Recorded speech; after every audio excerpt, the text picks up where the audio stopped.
Salut à toutes et à tous, et bienvenue dans Génération IA. Vous êtes au bon endroit pour explorer le monde fascinant de l'intelligence artificielle. Restez curieux, posez des questions et profitez de ce voyage avec nous. Merci d'être là et bonne écoute. Bonjour à tous. Petite intro faite par ChatGPT. C'est l'extrait de l'épisode 1 lorsque je discute avec le mode conversationnel. On m'a dit qu'il me fallait un jingle. Bon, c'est pas terrible en vrai. Je sais pas ce que vous en pensez. Mais merci ChatGPT pour cette introduction. Je suis très content de tourner ce nouveau podcast. Il est 8h, on est lundi matin. Et vraiment, je me suis réveillé. J'étais vraiment trop content. Je crois que j'ai trouvé enfin le hack pour commencer la semaine de bonne humeur. Les amis, faites quelque chose que vous aimez. Faites-le directement le lundi matin, comme ça au moins, il n'y a pas d'angoisse du dimanche soir de commencer la semaine. Même si vous aimez votre travail en soi, c'est toujours très agréable de commencer par quelque chose qu'on a envie de faire. Et j'ai très envie de faire ce 3e épisode du podcast Génération IA. Vraiment, quand j'ai tourné les 2 premiers épisodes, j'ai eu comme une révélation. J'ai trop aimé ça en fait. Donc, pourvu que ça dure, on va en tourner d'autres. Et j'ai validé un premier invité sur le podcast. Donc, je suis plutôt content. Ça va être un invité assez intéressant, vous allez voir. Je pense qu'on va bien rigoler. Et je verrai encore au niveau du format, parce que pour l'instant, c'est plus une conversation assez brute. Je pense que ce sera la même chose, une conversation, mais en mode dialogue. Et je poserai pas mal de questions. J'interviendrai également, mais je laisserai beaucoup parler l'invité. Donc j'ai hâte de vous montrer tout ça. J'ai d'autres invités en tête. J'en ai déjà 2-3 en tête. Je leur ai pas encore demandé, mais je pense que ça peut parfaitement fonctionner dans ce podcast. Donc cette conversation d'aujourd'hui, elle parlera plutôt de comment parler à une intelligence artificielle. Pourquoi c'est important de bien lui parler. Donc quand je dis bien lui parler, c'est pas être poli, etc. C'est plutôt bien formuler ce qu'on veut. Euh, Pourquoi? Parce que quand vous parlez à une intelligence artificielle, elle ne sait pas forcément ce que vous voulez vraiment. Elle n'est pas dans votre tête. Et vous avez tendance à parfois penser, on a tendance à parfois penser qu'en fait on est aligné avec la personne qu'on a en face de nous ou avec l'IA qu'on a en face de nous. Mais c'est important de vraiment reposer les bases afin d'obtenir la meilleure réponse possible. Et, euh, et donc voilà. J'ai vu d'ailleurs que sur Instagram, j'ai vu que l'ancienne Miss Univers Iris Mitane, je sais pas comment ça se prononce son nom, vous me direz dans les commentaires, mais elle a dit que en gros, sa vie en ce moment, c'était de s'énerver contre ChatGPT, d'engueuler ChatGPT parce que du coup, elle l'utilise pour créer des images, des designs rapides. Or, je crois qu'on a le droit à 20 images par jour, quelque chose comme ça. Du coup, elle était frustrée parce que au bout de 20 images, c'était pas le bon rendu. Alors, l'idée ici, c'est que la prochaine fois, si Iris écoute le podcast, elle n'utilise pas son quota de 20 images, mais elle réussisse à obtenir l'image qu'elle veut dès les 3 premiers essais, par exemple. Petite parenthèse, j'ai ajouté le chapitrage sur mes 2 premiers épisodes. Donc, super chapitrage qui a été évidemment fait par IA. D'ailleurs, c'est marrant, je vais vous parler de ce cas d'usage parce que normalement, j'aurais dû réécouter chaque épisode et prendre des notes sur les timecodes au niveau des chapitres. Et puis, j'aurais dû aussi décider quel chapitre j'utilise. Ça m'aurait pris un peu de temps. Je vous dis honnêtement, le chapitrage, ça m'a pris 15 minutes. En fait, j'ai créé un script avec l'IA. J'ai demandé à ChatGPT de me créer un script en Python, qui est un langage de programmation, qui fait une vingtaine de lignes, et il utilise lui-même un modèle d'IA qui va faire le transcript du fichier MP3 en texte. Et ensuite, en se basant sur ce transcript, je vais demander une nouvelle fois à l'IA de créer des chapitres à partir de ce transcript, donc en 2 étapes, transcript puis chapitre, et au final, j'aboutis au résultat voulu. Donc je demande à l'IA de m'écrire un programme dans lequel le programme utilise lui-même 2 fois l'IA et j'aboutis au résultat final. Et cela m'a permis en 15 minutes de créer ce programme. Ça marchait du premier coup, c'est magique. J'ai mis le code sur GitHub et je vous mets un lien dans la description de ce podcast. J'ai déployé cet outil sur Internet rapidement. Comme ça, tout le monde peut l'utiliser. Donc, le sujet de ce podcast, comme je l'ai dit, c'est de comprendre pourquoi et comment bien parler à une IA, c'est-à-dire le prompting. En soi, quand vous parlez à ChatGPT, c'est assez intuitif et vous voyez la réponse qu'il vous donne. Donc, s'il vous donne une mauvaise réponse, intuitivement, les gens vont reformuler, vont itérer, comme on a vu dans les épisodes précédents. Donc, en soi, c'est assez intuitif de prompter, puisque c'est en langage naturel, c'est le langage qu'on parle tous les jours, qu'on écrit tous les jours. Et c'est ça qui est puissant avec l'IA générative. Avant, l'intelligence artificielle n'était pas basée sur du langage naturel comme ça. En tout cas, on ne pouvait pas lui parler. Et donc, on comprend assez rapidement, en fait, dans ses réponses, est-ce que ChatGPT a eu assez d'informations ou a compris assez de choses? Pour commencer, avant de poser une question, réfléchissez à ce que vous attendez en réponse.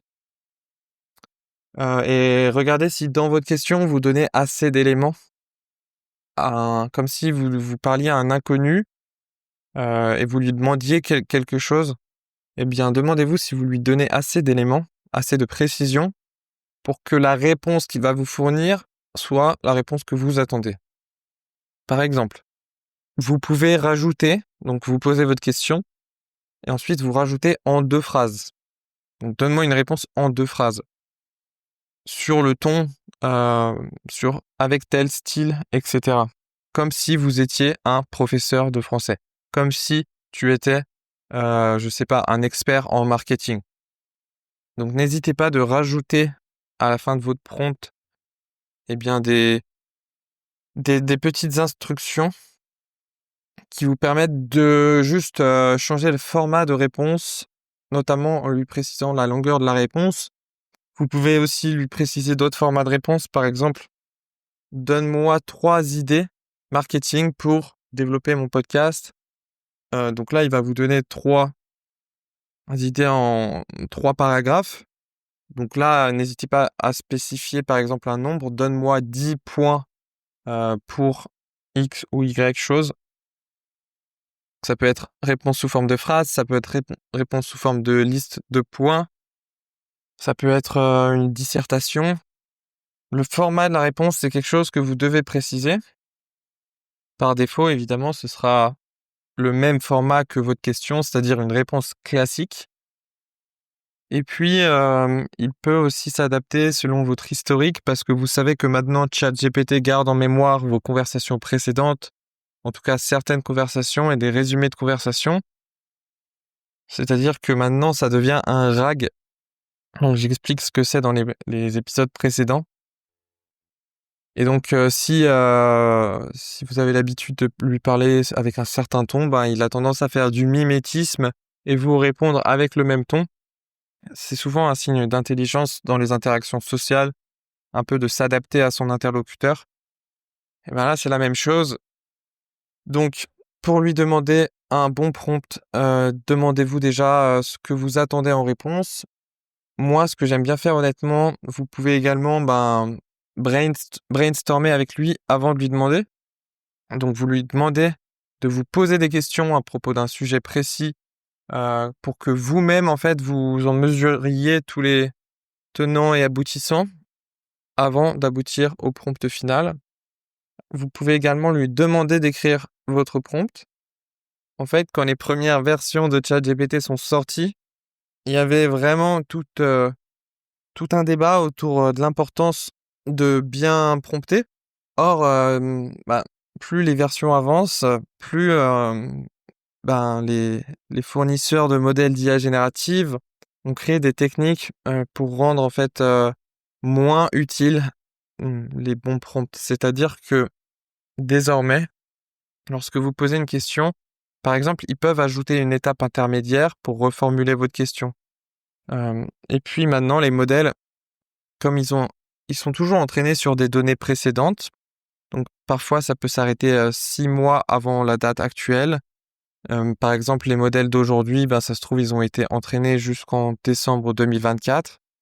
C'est-à-dire que toutes les connaissances qu'il y a sur Internet à partir de cette date ne sont pas par défaut dans le modèle intrinsèquement, mais par contre, le modèle peut y accéder sur le web puisque maintenant, il peut se connecter sur Internet. Mais par défaut, avant, en fait, dans les premiers modèles qui n'étaient pas connectés à Internet, ils étaient entraînés sur des données qui dataient de 6 mois avant. Il n'y avait pas encore de recul sur le prompting parce que maintenant, il y a tout un tas d'articles qui expliquent comment prompter, etc. Avant, il n'y avait pas toutes ces ressources disponibles sur Internet et donc le modèle n'avait pas pu s'entraîner sur ces ressources, donc il ne pouvait pas savoir lui-même comment prompter. En fait, là où je veux en venir, c'est que désormais, vous pouvez demander directement à ChatGPT de vous reformuler une question pour ChatGPT. Donc, par exemple, vous avez une question, donne-moi une analyse du marché financier aux États-Unis en avril 2025, par exemple. Vous pouvez, si vous voulez être plus précis, lui dire, écris-moi un prompt pour ChatGPT afin qu'il analyse le marché financier aux États-Unis en avril 2025 en fournissant 3 informations clés qui ont impacté de façon significative le marché. Donne-moi la réponse en maximum 50 lignes. Donc là, ChatGPT va lui-même vous créer un prompt encore plus abouti et vous allez pouvoir passer ça dans ChatGPT directement. Je vais faire le test. Ok, j'ai fait le test. Et effectivement, quand j'ai demandé à ChatGPT de reformuler mon prompt, il m'a donné un prompt beaucoup plus poussé. Et j'ai testé les deux et c'est vrai qu'il n'y a pas photo par rapport au résultat. J'ai un résultat qui est assez brut, c'est-à-dire que je vais devoir itérer pour vraiment clarifier tout ça. Et j'ai le deuxième résultat où là, c'est vraiment hyper bien organisé, point par point, avec une structure. Donc, je vous conseille de faire ça. Je vous conseille également, là, je pense plus aux images comme il y a le quota dont j'avais parlé. Pour une image, en fait, vous allez lui demander par exemple un design pour une publicité ou quelque chose comme ça. Et avant de faire un premier jet, vous pouvez lui demander de vous poser des questions par rapport au design. Donc, si vous lui demandez par exemple de représenter un sac à main dans Paris, je prends un exemple vraiment au hasard que je prépare pas vraiment mes exemples en fait pour le podcast, donc parfois je manque d'inspiration, mais là ça va en vrai pour l'instant. Si vous lui demandez par exemple de représenter un sac à main dans Paris, disons que vous lui passez une image de votre sac à main et vous lui dites je veux que vous me fassiez une pub de ce sac à main dans Paris, par exemple accroché sur la Tour Eiffel. N'hésitez pas à demander à ChatGPT de vous poser des questions sur comment vous voulez que l'image soit réellement en détail avant de générer la première image. Sinon, vous allez épuiser vos quotas très rapidement. Par exemple, donc vous lui demandez et ChatGPT va vous dire d'accord, par exemple, quelle météo veux-tu? Est-ce que tu préfères un ciel bleu, un ciel gris? Quelle taille le sac doit occuper sur la Tour Eiffel, par exemple? Est-ce que la Tour Eiffel doit être illuminée la nuit ou en journée? Etc., etc. Pareil, je vais faire le test et je vais vous dire tout de suite le résultat. Ok, donc c'était super intéressant. Effectivement, je lui ai envoyé une photo de sac Hermès et je lui ai demandé de le représenter sur la Tour Eiffel pour une publicité. Et j'ai écrit avant de générer l'image, Pose-moi des questions afin de mieux comprendre en détail comment doit être la publicité. Donc là, il m'a posé toute une série de questions. Donc, ambiance générale. Veux-tu une photo réaliste ou un rendu plus artistique? Mise en scène, le sac doit-il être posé, exemple sur une balustrade ou un banc près de la tour Eiffel, porté par quelqu'un ou suspendu d'une manière particulière? Donc ça, c'est intéressant parce que dans ma tête, je voyais un sac disproportionné accroché sur la tour Eiffel. En fait, ça me paraissait évident lorsque j'allais demander ça qu'il allait me faire ça, mais pas du tout. C'est-à-dire que si j'avais fait un premier jet sans faire ce brainstorming, j'aurais eu tout de suite une mauvaise réponse et j'aurais déjà dû itérer pour lui donner la position du sac dans l'image et j'aurais déjà perdu au moins 1 à 2 images sans parler de toutes les autres questions. Le troisième point, c'était arrière-plan. Tu veux que la tour Eiffel en entier vue panoramique ou plutôt avec un gros plan avec seulement une partie emblématique de la tour? Quatrième, c'est le moment de la journée, comme je vous disais, donc préfères-tu une scène de jour au coucher de soleil ou de nuit avec les lumières de la tour Eiffel? Le 5, c'est le style de publicité. Tu vises quelque chose de sobre et chic, style haute couture ou plus audacieux, coloré et original. Et la question 6, c'est le texte. Veux-tu ajouter un slogan, un logo de texte sur l'image ou préfères-tu qu'elle soit purement visuelle?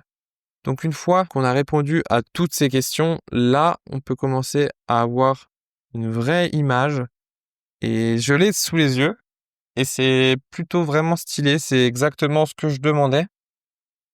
Peut-être que je vais lui demander une petite itération, mais déjà le sac est ultra bien représenté. La tour Eiffel, je lui ai demandé que ce soit de nuit avec les lumières.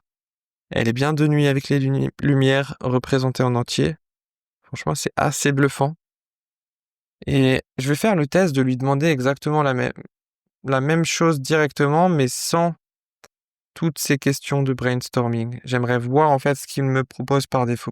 Par défaut, il me propose effectivement de jour. C'est représenté, mais disons qu'il y a pas, c'est pas du tout comme je l'imaginais, donc c'est important de fournir vraiment les informations clés.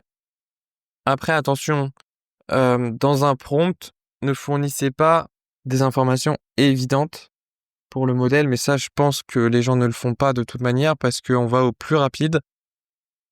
Mais il ne faut pas enfoncer des portes ouvertes. Disons que les modèles sont suffisamment performants aujourd'hui pour comprendre directement ce que vous voulez à condition de bien s'exprimer les points clés. Donc faites un petit brainstorming avant, peaufinez votre prompt, ensuite vous passez tout ça dans ChatGPT et vous obtenez votre résultat.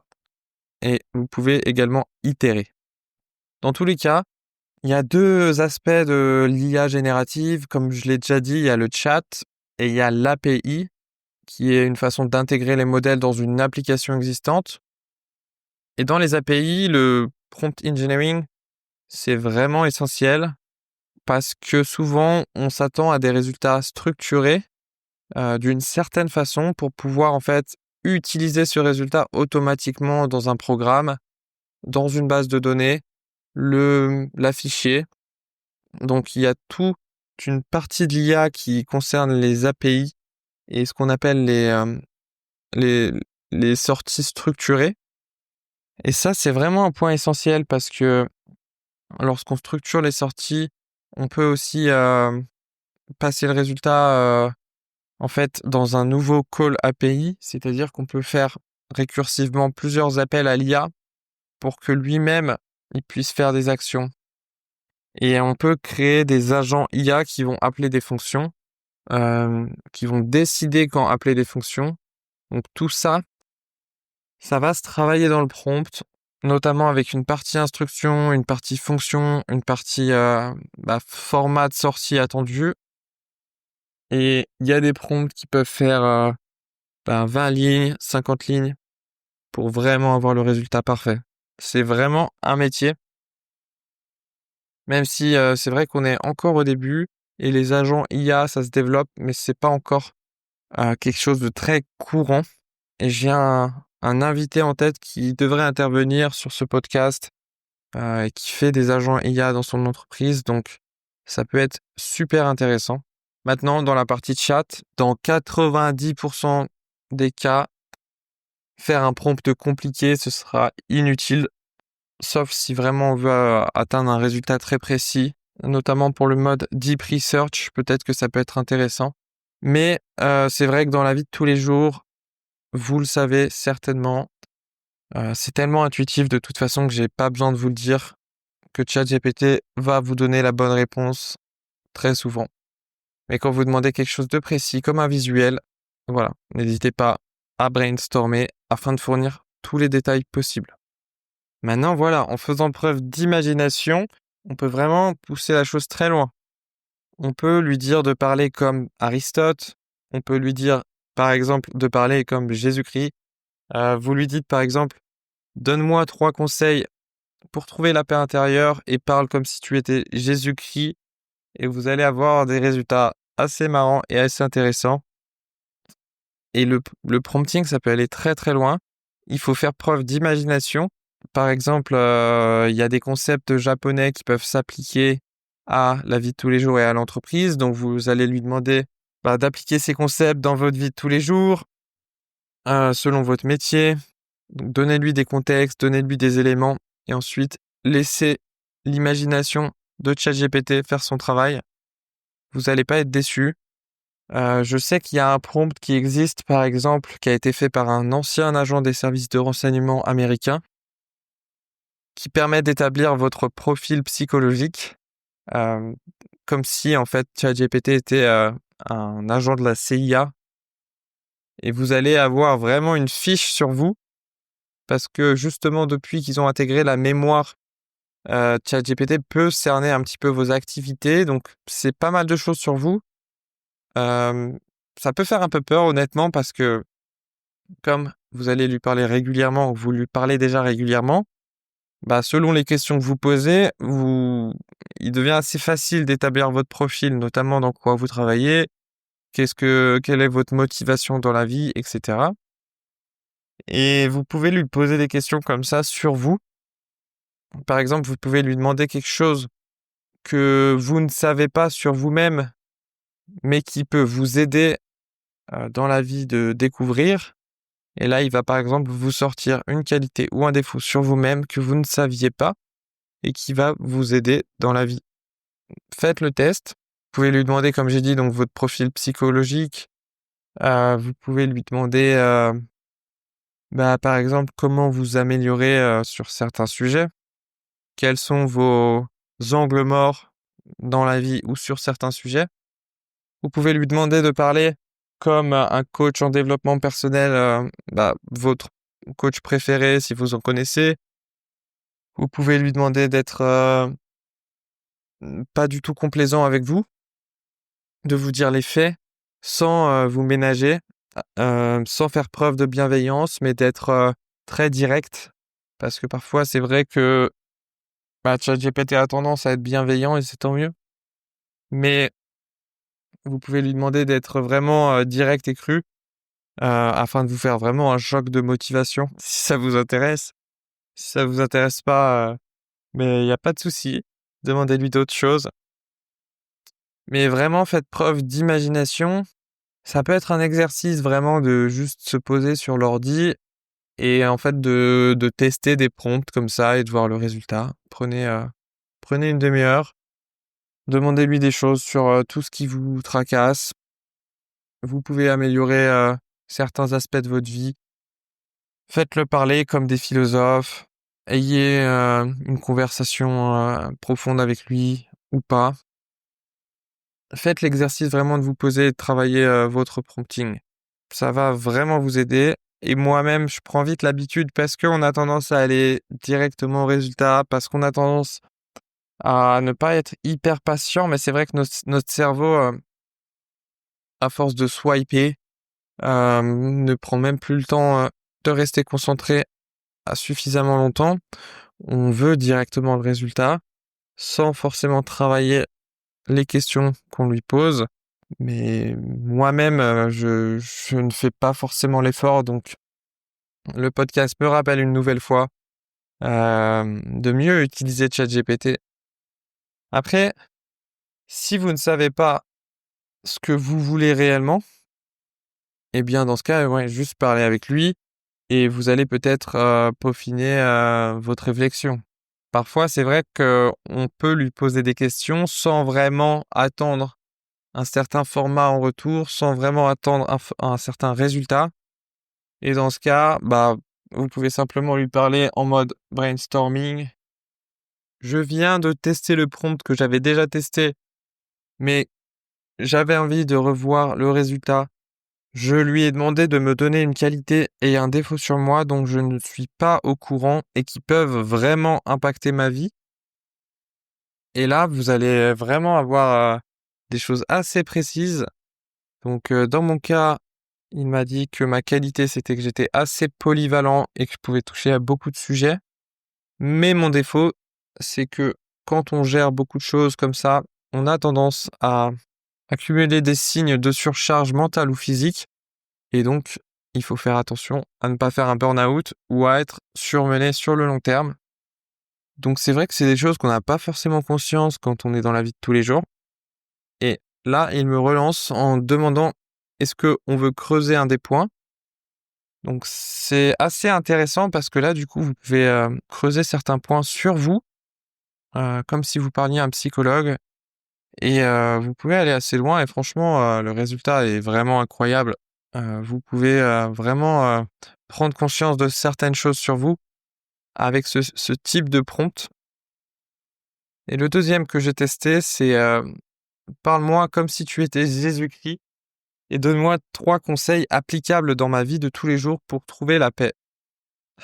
Donc, c'est assez marrant, mais voici le résultat. Donc, vis l'instant présent. Ne t'inquiète pas du lendemain, car chaque jour porte son fardeau. Le 2, c'est aime ton prochain. Je vous mets pas la description, mais en gros, c'est dans le style biblique, on va dire. Et le 3, cherche le silence intérieur. Donc c'est des petits principes, mais franchement, c'est toujours cool de faire ce genre de test. J'aimerais tester plus de prompts comme ça. C'est vrai que je prends pas trop le temps de le faire. Donc j'ai demandé à ChatGPT de me fournir 3 exemples de prompts intéressants pour mon public à tester lors de mon podcast Génération IA. Le premier, c'est la productivité augmentée. Donc voici le prompt. Tu es mon assistant personnel expert en organisation. Analyse mon emploi du temps hebdomadaire et propose-moi une version optimisée pour maximiser mon efficacité tout en préservant mon bien-être. Donc je l'ai testé et là il commence à vous poser des questions sur votre routine, etc. Quel est votre métier? Quels sont vos horaires? Routine sportive, personnelle, familiale? Souhaites-tu inclure du temps pour la lecture, la détente, des pauses précises? As-tu des moments plus efficaces, matin, après-midi, soir, contraintes spécifiques, etc. Donc, il va vous poser tout un tas de questions pour ensuite vous fournir, sous forme d'un tableau ou d'un texte simple, c'est vous qui choisissez votre organisation parfaite pour augmenter votre productivité. Donc ça peut être un premier cas d'usage. D'ailleurs, ça me fait penser que l'application sur laquelle je travaille en ce moment et que je vais sortir dans les semaines qui viennent, se base un petit peu sur cette architecture de vous poser des questions sur vous afin de vous fournir le meilleur résultat d'IA possible. Donc il y a beaucoup, beaucoup de prompt engineering dans cette application et j'ai hâte de vous en parler plus en détail. Le deuxième prompt, c'est créativité illimitée. Donc là, c'est assez intéressant parce que dans le premier point, c'était de l'optimisation de calendrier pour maximiser la productivité. Donc, c'était très rationnel. Et là, dans le deuxième, créativité illimitée, donc très créatif. Et ça, c'est vraiment la créativité de l'IA, c'est un point très surprenant qu'une IA soit aussi créative. Donc, le prompt, c'est imagine un futur métier qui n'existe pas encore, rendu possible uniquement grâce aux avancées de l'intelligence artificielle, décrit son fonctionnement, ses missions et ses impacts sur la société. Je l'ai testé et il m'a sorti un nouveau métier qui est assez intéressant. architecte de conscience numérique. Donc fonctionnement. Avec l'avènement des IA généralistes ultra avancées, les entreprises, institutions et particuliers possèdent des IA personnelles qui développent progressivement des traits de personnalité, des valeurs et des biais propres à leurs environnements.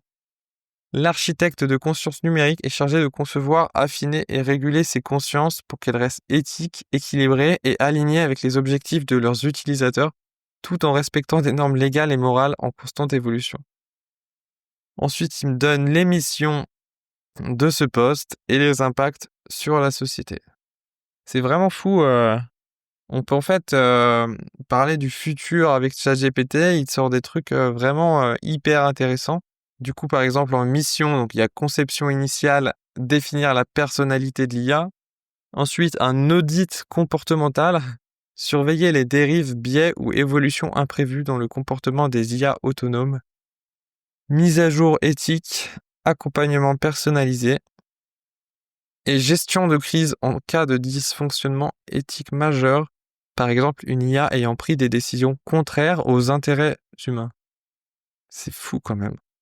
Le troisième prompt qu'il m'a fourni, c'est analyse cette image et décrit en détail ce que tu observes, puis génère un mini-scénario basé sur cette scène. Bon, là, l'intérêt, c'est plus d'explorer les capacités multimodales. Mais vous savez quoi? Je vais le tester avec l'image du sac Hermès que j'ai fait tout à l'heure. Et je vais voir le scénario qu'il va me créer. Donc, je lui ai passé l'image. Je lui ai passé le prompt. Et je vois que le résultat commence par une description vraiment détaillée de l'image. Et ensuite, le mini-scénario. Il y a un titre, ça s'appelle Paris minuit. Ensuite, le scénario, c'est Sophie, jeune créatrice de mode, arpente les rues pavées de Paris après une soirée de lancement réussie. Son sac Hermès flambant neuf, cadeau de sa première cliente, balance à son bras tandis qu'elle longe la Seine. Arrivée au pont d'Iéna, elle s'arrête un instant, fascinée par la tour Eiffel scintillante. Sans le savoir, son sac devient l'objet de convoitise d'un photographe de mode qui, depuis l'autre rive, capture ce moment unique. Le lendemain, la photo fera la une d'un grand magazine, lançant Sophie malgré elle dans la lumière médiatique et transformant son sac en symbole d'une ascension inattendue. C'est assez sympa quand même de créer un petit scénario à partir d'une image. En tout cas, ça peut faire travailler son imagination. Donc j'ai fini pour la partie prompt. Disons que c'est vraiment une vue d'ensemble qu'on voit. C'est vraiment les bases, mais c'est important de rappeler les bases parce qu'on a trop tendance à les oublier.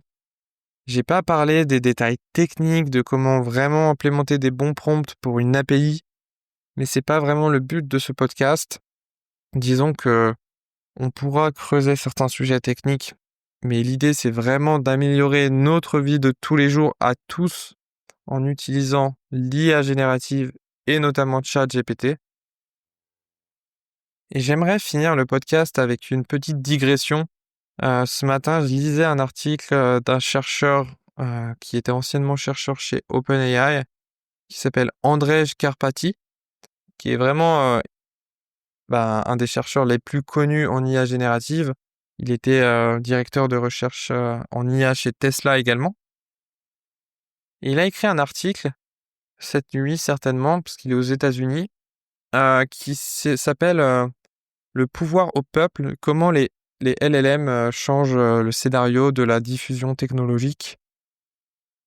Et il explique en fait que d'habitude, la diffusion, elle ne se fait pas de façon horizontale, comme j'expliquais dans le premier podcast, mais que c'est souvent réservé à des institutions et qu'en fait, tout portait à penser que l'IA générative allait être réservée à des grosses entreprises puissantes ou des grosses institutions afin qu'ils prennent avantage de ce genre de technologie, mais pas du tout que ça allait se retrouver directement dans la main du public. Et qu'en fait, cette diffusion a été assez surprenante et fascinante, puisque maintenant, tout le monde a dans ses mains le même outil de productivité. Et notamment, Andrej Karpathy prend l'exemple que, par exemple, même Bill Gates parle à la même IA GPT-4o que nous. C'est-à-dire que même des milliardaires dans la tech ils ont accès exactement au même outil que nous. Donc c'est à nous de l'utiliser, c'est à nous de le prendre en main, puisque il n'y a plus du tout d'avantage compétitif euh, par rapport à Monsieur Tout le Monde, entre guillemets. Chacun peut utiliser les modèles pour vraiment prendre le pouvoir, donc prendre le pouvoir sur sa vie. Et Andrej Karpathy dit que lui, personnellement, il adore ça. Eh bien, moi aussi, personnellement, j'adore ça. Et justement, Andrej Karpathy explique que c'est les particuliers qui vont le plus bénéficier du bienfait des IA génératives, car les grosses organisations existantes, par exemple, elles ont déjà un département juridique. Donc, elles n'ont pas besoin forcément d'utiliser ChatGPT pour approcher l'aspect juridique, alors qu'un particulier qui n'a pas les moyens d'avoir tout un département juridique à sa disposition, c'est là où les IA génératives vont vraiment avoir de la valeur. Donc, c'est en fait, moins on a de capacités existantes, plus on bénéficie de l'IA générative. C'est vraiment donner du pouvoir à ceux qui en ont le moins. Et j'ai trouvé cet article d'Andrej Karpathy très intéressant. Donc, si vous voulez le lire, il l'a posté sur X, le réseau social d'Elon Musk. Et je vous dis en tout cas, merci pour votre écoute. J'ai hâte de recevoir le prochain invité. Je pense qu'on va creuser certains points en détail, notamment, est-il possible de créer une application alors qu'on n'a jamais codé tout ça grâce à l'IA? Eh bien, l'invité que je vais recevoir a fait le test. Il va vous donner son retour. C'était Guillaume. Merci pour votre écoute et à bientôt.